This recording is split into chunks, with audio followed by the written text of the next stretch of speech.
Welcome to Common Sense Rhode Island. This is a program where we try to make sense out of the policies that affect your life and come up with common sense solutions.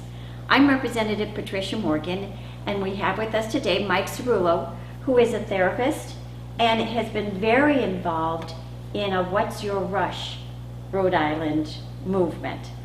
Welcome. Thank you very much. Thank you for coming. It's always good to see you. Yeah, it really is good. The last time you were here, you talked about medical marijuana and some of the issues around regulating it and making sure that it's a healthy and safe product for people who need it as medication. But today we're going to talk about recreational marijuana. Oh. Okay? You want to go down to the no controversy area, right? There's no controversy, that's right. It appears that there is the leadership, the governor and the speaker, want to put it on the ballot, non-binding referendum about whether people want recreational marijuana to be legalized or not. I think it's cynical. I think they want to drive young people to the polls so that they can get more Democrat votes. That being said, we may have a referendum. And I'm not sure that all of the information is out there. A lot of information about, look at how much money we'll get, and we're going to be behind Massachusetts, but not a lot of other information about what's happening in other states that have already legalized it. But let's start with Massachusetts. Okay. Right? It appears they want to put it on their ballot in the fall. Right. It would be a binding referendum at that point. In Massachusetts, if it gets to a binding referendum, I've just received notification that there's a challenge in the Supreme Court about the way it's been framed. And in fact, I was asked, among other people, to become an amicus curiae, to be a friend of the court on this. So what's the rush is part of that conversation in a small way. So it may not get on the ballot? Well, there's that possibility. Governor Baker and it's a bipartisan movement called the Safe and Healthy Massachusetts.com people are out there doing what we try to do, and that's to debunk the disinformation that's out there about what's going on. And they have an active group out there right now moving away from this notion that everyone is interested in having recreational use for marijuana. That's part of the disinformation that's out there. So the proponents are always saying that there are three pieces to platform. It's all they've got, really. One is that prohibition is a failed policy. However, there's absolutely no credible evidence out there that says that legalization would be any more effective than the current way we regulate marijuana.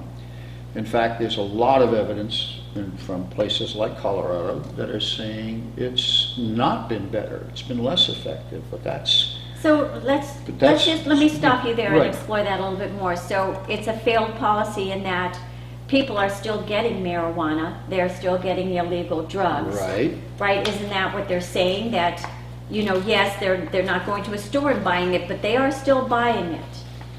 Correct. They're getting it from illegal, youth are getting it illegally through what's called the gray market, where legal friends go buy it and then they give it to them. Just another form of the black market, but it's replaced parts of the black market. Yeah, they're not going to a street corner. But the real point is that there's been increases in usage, there's been increases in traffic fatalities related to marijuana, even just marijuana alone. You mean in the states that have legalized it? In the states that have legalized it, as well as many of the states that have not legalized it but have medical marijuana programs, depending on how well they're framed. But when you go back to the principle that there's a lot of money to be made, as well as this notion that prohibition is a failed policy, there's no support there. Nobody has done what we call for, which is a very detailed fiscal analysis a fiscal note on the proposals, the various proposals that are out there. No one's done any cost analysis for downstream public health costs.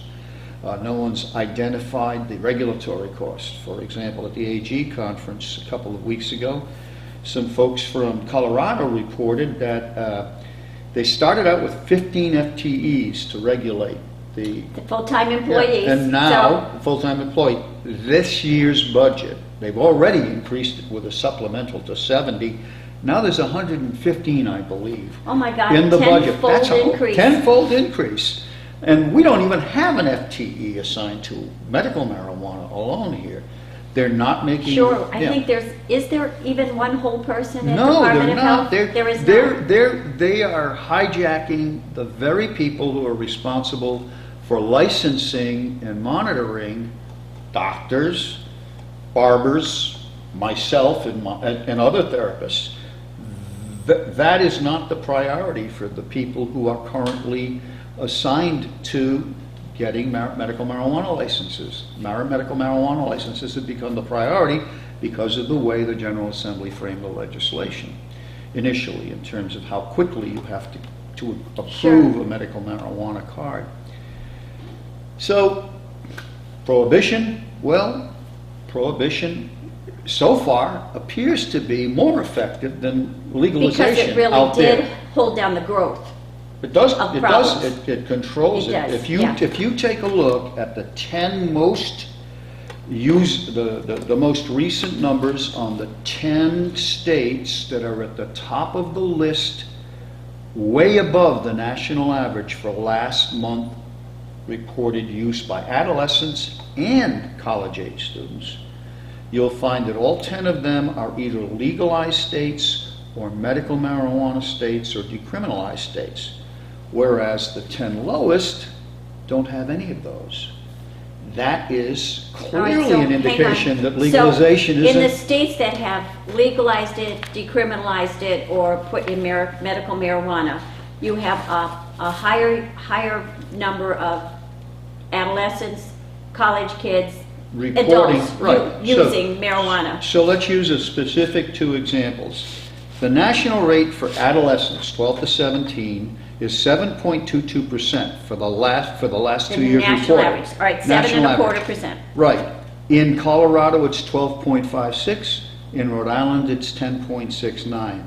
In the top 10, California happens to be at the bottom at 8.74%. Okay. All 4 legalized states are substantially above that. Higher usages. Higher usage. And the college student rate is even higher.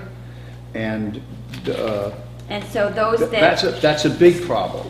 so the so- ones at the bottom do not have legalized No, marijuana. 4.9%. And they're between 4 and 5%, about 5%. Very, very, very low compared to the other. Well, if legalization is a better policy, a more effective policy, why is that number going up? Well, the thing is that it's a failed policy. What The- that debunks no, that. legalization Because where it's may... legalized, it is exploding the usage, and where it's not legalized, it's Yeah. being held in check. And so the proponents will say, well, we need time. We agree. What's the rush? Let's find out what happens over the course of 5 or 6 years, which is what the Rand Corporation recommended.